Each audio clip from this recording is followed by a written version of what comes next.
These three pyramids, Menkaura on this side, Khafra in the middle, and Khufu on the far end, those pyramids have been standing here since the 26th century BC.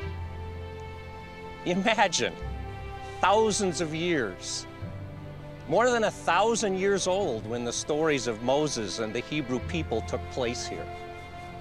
And they still stand, almost as beautiful as they were originally. There's a story here. I'd like to have you join us for a while for that story. These are the largest of almost 100 pyramids that are found in Egypt. The tallest one, Khufu, is 480 feet high. The base, 755 feet to a side, covers almost 14 acres, 2.3 million cubic meters of stone, 2.6 million individual stones, some brought from the quarries here on the plateau, others brought from hundreds of miles up the Nile, and all put into that beautiful structure in the shape of a pyramid, absolutely oriented north, south, east, west, less than an inch off, they say. It was believed that Pharaoh, God on earth, returned to the heavens as God, as the sun god, Ra. And the shape of the pyramid reminded them of the rays of the sun, which formed a ramp by which Pharaoh could return to the heavens and continue his work of keeping the universe moving and functioning.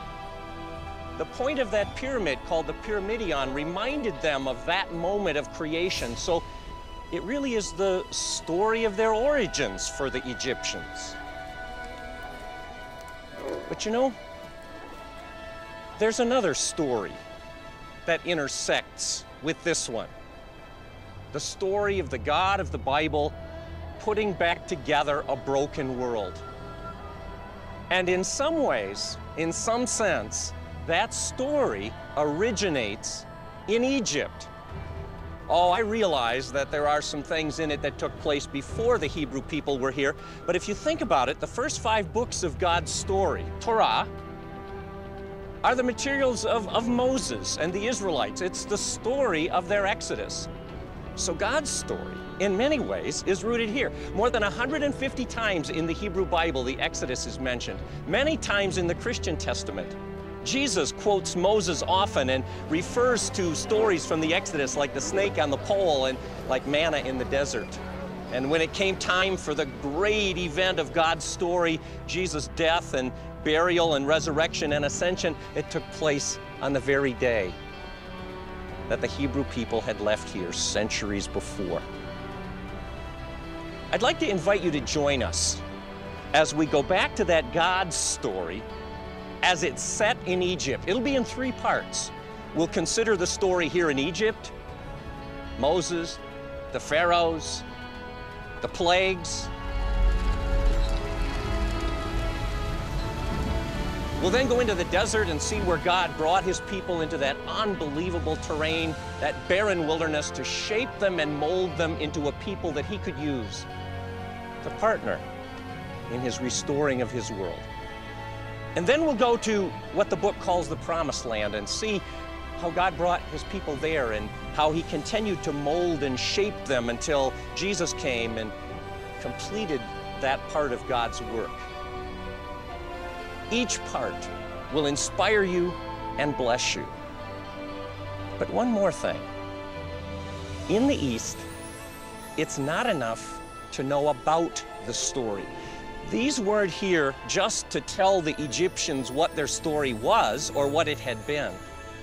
In the East, story is always an invitation to join in. There's no question they wrote their story in stone. Their architecture told their story, and it's pretty amazing. But you know what? It shows its wear, too, and it ought to after thousands of years. It's not like it was originally, as beautiful as it is. But God decided to write his story on paper, and then eventually on the hearts of people.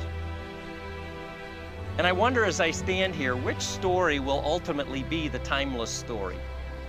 Is the Egyptian story going to stand the test of time ultimately? Or is God's story, as it was written and then eventually inscribed on people? So I'd like to invite you not simply to sit and be a spectator in this amazing story, but I'd like to ask you to join us and become a participant in the story of how God is fixing his world. Come, let's go see.